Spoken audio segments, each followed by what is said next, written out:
আশা করি আপনারা সবাই ভালো আছেন। অনেকদিন পরে আপনাদের সামনে আরেকটা রেসিপি নিয়ে হাজির হলাম। আজকে আমি আপনাদেরকে তৈরি করে দেখাবো ঝাল ঝাল হাঁসের মাংসের ভুনা। যাদের হাঁসের মাংস রান্না করলে মজা হয় না বা রান্না করলে গন্ধ থেকে যায়, তারা আমার আজকের এই রেসিপিটা ফলো করতে পারেন। যারা হাঁসের মাংস খেতে পছন্দ করে না বা খেতে চায় না, তাদেরও এই রান্নাটা খেতে ভালো লাগবে। তো দেরি না করে চলে যাচ্ছি ঝাল ঝাল হাঁসের মাংস রান্নায়। আশা করছি আপনাদের কাছে রেসিপিটা ভালো লাগবে।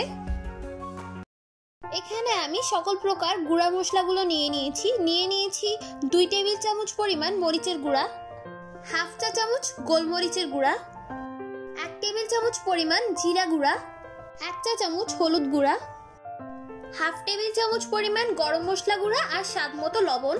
নিয়ে নিয়েছি 1.5 টেবিল চামচ আদা বাটা আর 1.5 টেবিল চামচ রসুন বাটা। আর এখানে নিয়ে নিয়েছি 2টা বড় সাইজের দারচিনি, 2টা তেজপাতা, 5-6টা এলাচ।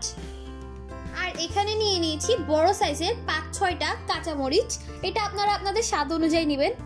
3টা শুকনা মরিচ। আর মরিচ কিন্তু আপনাদের স্বাদের উপর নির্ভর করবে, আপনারা কতটুকু পরিমাণ ঝাল খেতে পারবেন সেই অনুযায়ী বাড়িয়ে কমিয়ে নেবেন। আর এখানে আছে 1.5 কাপ পরিমাণ পেঁয়াজ কুচি, আর হাফ কাপ পরিমাণ আমরা আরো করে নিব পেঁয়াজ বেরেস্তা। আর এখানে কিন্তু হাঁস ভুনাতে পেঁয়াজের ব্যবহারটা বেশি হবে, কারণ হাঁস ভুনাতে পেঁয়াজ বেশি হলে হাঁসটা খেতেও অনেক টেস্টি লাগবে। আর এখন তো আসল উপকরণ, 1.5 কেজি পরিমাণ হাঁসের মাংস। হাঁসের মাংস পরিষ্কার করাও কিন্তু একটা আর্ট। এর জন্য আমরা প্রথমে হাঁসটাকে ছেঁকে নিয়েছি, তারপর ছোট যে লোমগুলো ছিল সেগুলোকে আমরা খুব ভালোভাবে তুলে ধুয়ে পরিষ্কার করে নিয়েছি। এখন আমি একটি হাঁড়িতে হাফ কাপ পরিমাণ সরিষার তেল দিয়ে দিয়েছি। তেলটা গরম হয়ে গেলে আমি এর মধ্যে পেঁয়াজ দিয়ে দিচ্ছি। এখন পেঁয়াজটাকে আমি হালকা বাদামি কালার করে ভেজে নেব। এখন আমি এখানে কাঁচামরিচ বাদে সকল গরম মশলাগুলো দিয়ে দিচ্ছি। এখন এইগুলোকে আমি ততক্ষণ পর্যন্ত ভাজবো যতক্ষণ পর্যন্ত না পেঁয়াজটা বাদামি কালার হয়ে আসছে। এখন আমি এর মধ্যে বাটা মশলাগুলো দিয়ে দিচ্ছি এবং মশলাগুলোকে খুব ভালোভাবে মিশিয়ে নেব।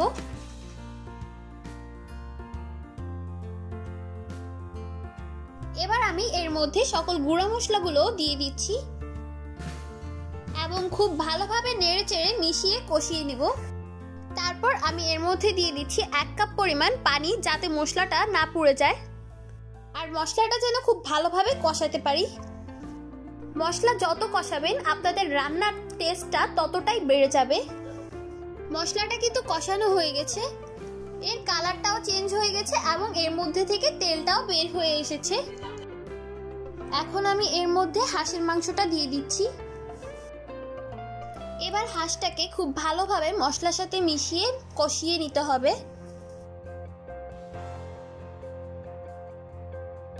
মশলাটা মাংসের সাথে খুব ভালোভাবে মিশিয়ে নেওয়া হয়ে গেলে এটাকে আমি প্রায় 20 মিনিটের মতো মিডিয়াম টু হাই ফ্লেমে এটাকে রান্না করব। আর হাঁসের মাংসটাকে কিন্তু মাঝে মধ্যে নেড়ে চেড়ে দিতে হবে, না হলে কিন্তু মাংসটা নিচে লেগে যেতে পারে।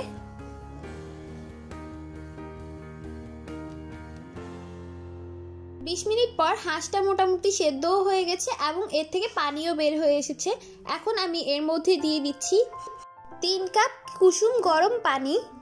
এই কুসুম গরম পানির ফলে হাঁসটা তাড়াতাড়ি সেদ্ধ হয়ে যাবে। এখন আমি এর মধ্যে দিয়ে দিচ্ছি ফালি করে রাখা 5-6টা কাঁচামরিচ। এই কাঁচামরিচটা এখন দেওয়ার ফলে এর থেকে একটি সুন্দর ফ্লেভার বের হবে। খুব ভালোভাবে মিশিয়ে নেওয়া হয়ে গেলে এখন আমি একটি ঢাকনা দিয়ে ঢেকে প্রায় 30 মিনিটের মতো রেখে এটাকে সেদ্ধ করে নেব। সেদ্ধ হতে হতে এই পাশে আমি পেঁয়াজটাকে বেরেস্তা করে নিচ্ছি। 30 মিনিট পর হাঁসের মাংসটা রান্না হয়ে গেছে। এখন আমি একটি চামচের সাহায্যে এটাকে একটু নেড়ে চেড়ে দেবো। হাঁসের ভুনাটা নামিয়ে নেওয়ার 5 মিনিট আগে এর মধ্যে আমি দিয়ে দিচ্ছি হাফ চা চামচ পরিমাণ গরম মশলার গুঁড়া। এই গরম মশলার ফলে হাঁসের মাংস থেকে একটি সুন্দর ফ্লেভার বের হবে এবং এর স্বাদও বহুগুণে বেড়ে যাবে।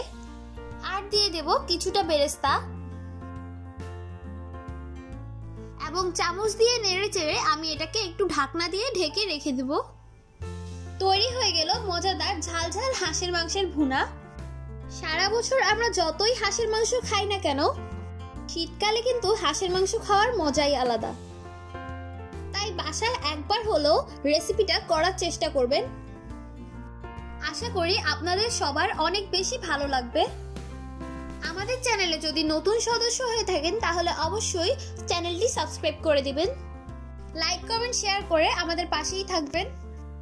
আজকের মতো এই পর্যন্তই, দেখা হবে অন্য কোনো ভিডিওতে। আল্লাহ হাফেজ।